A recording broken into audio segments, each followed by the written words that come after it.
दोस्तों, आज मैं आप लोगों को एक ऐसी जबरदस्त बुक की summary rich dad poor dad जिसे रॉबर्ट टी कियोसाकी ने लिखी है, जो दुनिया की बेस्ट सेलिंग बुक्स में से एक है, उसके बारे में बताने वाला हूँ। यह इस समरी का पहला पार्ट है। हमारी जिंदगी ऐसी है कि हमें अगर छोटी सी कुछ महंगी चीज भी मार्केट से खरीदना होता है तो हमें उसके बारे में 1000 बार सोचना पड़ता है, और कई बार ऐसा भी होता है कि हम उस चीज को खरीदते भी हैं। यह जो पैसों के प्रॉब्लम होते हैं, इसके बारे में ना स्कूल में और ना ही कॉलेज में सिखाई जाती है, ना किसी ने बताया होता है। इसी समझ को अपने अंदर डेवलप करने के लिए आपको इस rich dad poor dad book को जरूर पढ़ना चाहिए, ताकि हमारे पैसों की जो बेसिक नीड है उसको हम पूरा कर सके एंड उसको इन्वेस्ट करके उससे और पैसा कमा सके। रॉबर्ट टी कियोसाकी, जो कि इस किताब के लेखक है, उनके दो पिता थे। उनके एक पिता जो पढ़े लिखे PhD होल्डर थे, मगर जिंदगी भर गरीब ही रहे और गरीबी में ही मरे, इसलिए रॉबर्ट उन्हें पुअर डैड कहते हैं। वहीं उनके दूसरे पिता बहुत पढ़े लिखे तो नहीं थे, मगर काफी अमीर थे। उन्हें रॉबर्ट रिच डैड बुलाते थे। अब ये सोचने की बात है कि किसी भी इंसान के एक ही वक्त में दो पिता कैसे हो सकते हैं। उनके गरीब पिता का बस एक ही सपना था कि रॉबर्ट खूब मेहनत से पढ़ाई करे और उसके बाद किसी बड़ी सी कंपनी में नौकरी करके अपना भविष्य सुरक्षित कर ले। मगर रॉबर्ट के दूसरे पिता जो थे, वे दरअसल रॉबर्ट के दोस्त माइक के पिता थे, और वे चाहते थे कि रॉबर्ट अपनी जिंदगी में कुछ रिस्क उठाए, कुछ चैलेंज ले, क्योंकि सारे सबक सिर्फ स्कूल में ही नहीं सिखाए जाते। कुछ सबक ऐसे होते हैं जिन्हें इंसान अपनी जिंदगी के तजुर्बों से ही सीखता है। स्कूली पढ़ाई सिर्फ अच्छे ग्रेड्स दिला सकती है, मगर जिंदगी की पढ़ाई बहुत कुछ सिखाती है। बेशक पढ़ाई लिखाई की अपनी अहमियत है, मगर सिर्फ इसके भरोसे बैठकर ही सब कुछ हासिल नहीं किया जा सकता। लेसन 1, अमीर लोग पैसे के लिए काम नहीं करते। एक बार एक आदमी था जिसके पास एक गधा था। जब भी उसे अपने गधे से कुछ मेहनत करवानी होती थी तो वे एक गाजर को उसके सामने लटका देता था। उस गाजर को देखते ही गधा उसे खाने के लालच में काम करता चला जाता था। उसे उम्मीद थी कि एक दिन वो उस गाजर तक पहुंच ही जाएगा। अब ये उस आदमी के लिए तो एक अच्छी तरकीब बन गई, मगर बेचारे गधे को कभी भी वो गाजर नहीं मिल पाई। क्यों? क्योंकि वो गाजर बस एक छलावा है। बहुत से लोग ठीक उस गधे की तरह ही होते हैं। वे परिश्रम पर परिश्रम किए चले जाते हैं, इस उम्मीद में कि एक दिन वे अमीर बन जाएंगे, मगर पैसा उनके लिए महज एक सपना बन के रह जाता है। इस सपने के पीछे भागने से आप उस तक कभी नहीं पहुंच सकते। तो पैसे के लिए काम करने के बजाय पैसे को अपने लिए काम करने दे। जब आप अमीर बनना चाहते हैं तो सिर्फ पैसे कमाने के लिए काम ना करें, क्योंकि जैसे ही हम अमीर बनने की राह में कदम बढ़ाते हैं, हमारा डर और लालच हम पर हावी होने लगता है कि कहीं हम गरीब के गरीब ही ना रह जाए। इसी डर से हम और ज्यादा मेहनत करने में जुट जाते हैं। फिर हमारा लालच हम पर हावी होने लगता है। हम उन सारी खूबसूरत चीजों की कल्पना करने लगते हैं जो पैसे से हासिल की जा सकती है। अब यही डर और लालच हमें ऐसे चक्कर में उलझा देता है जो कभी खत्म ही नहीं होता। तो हम अब और मेहनत करते हैं कि और ज्यादा कमा सके, और फिर हमारा खर्च भी उसी हिसाब से बढ़ने लगता है। इसको ही अमीर डेड रैट रेस कहते हैं। अब इसका नतीजा ये हुआ कि हम पैसे कमाने के लिए हद से ज्यादा मेहनत करते हैं, खर्च करते हैं।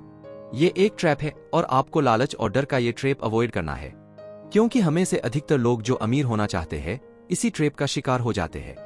पैसे के पीछे मत भागिए, बल्कि पैसे को अपने पीछे भागने के लिए मजबूर कर दीजिए। आपकी नौकरी लगी है तो काम पर यह सोच कर मत जाइए कि हर महीने आपको एक पेचेक लेना है, क्योंकि वो पेचेक आपके सारे बिल्स मुश्किल से ही भर पाता है। ये हर महीने की कहानी बन जाती है। फिर तंग आकर आप कोई दूसरी नौकरी ढूंढकर और ज्यादा मेहनत करने लगते हैं, लेकिन तब भी आप पैसे के लिए ही काम कर रहे होते हैं, और यही वजह है कि आप कभी अमीर नहीं बन पाते। सच का सामना कीजिए। आप खुद के लिए जवाबदेह है, दूसरों के लिए नहीं। तो आपके जो भी सवाल है खुद से पूछिए, क्योंकि उनका जवाब सिर्फ आपके ही पास है। क्या आप सिर्फ इसलिए काम कर रहे हैं कि आपकी जिंदगी में सिक्योरिटी रहे, एक ऐसी नौकरी जहां से आपको निकाले जाने का कोई डर न हो, या फिर आप सिर्फ 2 पैसे कमाने के लिए काम करते हैं और आपको लगता है कि एक दिन आप इस तरह अमीर हो जाएंगे? क्या बस यही आपको सेटिस्फाई करने के लिए काफी है? अगर आपका जवाब हाँ है तो मुझे आपकी सोच पर अफसोस है, क्योंकि आपने जो अमीर बनने का सपना देखा है वो कभी पूरा नहीं होने वाला। आप हमेशा गरीबी में ही जिएंगे। लेकिन अगर आपका जवाब ना है तो आपका पहला कदम यह होगा कि सबसे पहले आप अपने मन से डर हटा दीजिए, क्योंकि ज्यादा पैसा ना कमा पाने का डर और लालच ही आपको बगैर सोचे समझे काम करने के लिए मजबूर करता है, और हमारा यही कदम हमें नाकामयाबी की तरफ धकेलता है। बेशक हम सब के अंदर डर और चाहत की भावना होती है, लेकिन उन्हें खुद पर इतना हावी ना होने दे कि हम उनके बस में होकर उल्टे सीधे फैसले लेने लग जाए।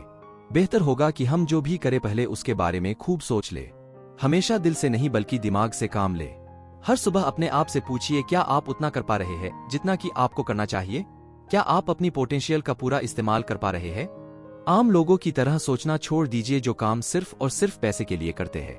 ये सोचना छोड़ दीजिए कि मेरा बॉस कम पैसा देता है, मुझे ज्यादा मिलना चाहिए, मैं इससे ज्यादा कमा सकता हूँ। याद रखिए, आपकी परेशानियों के लिए सिर्फ आप जिम्मेदार हैं, कोई और नहीं। बॉस आपकी सैलरी नहीं बढ़ाता तो उसे इल्जाम मत दीजिए, टैक्स को इल्जाम मत दीजिए। जब आप खुद की समस्याओं की जिम्मेदारी लेते हैं तब सिर्फ आप ही उसका हल निकाल सकते हैं। यही वो पहला सबक है जो अमीर डैड ने रॉबर्ट को सिखाया।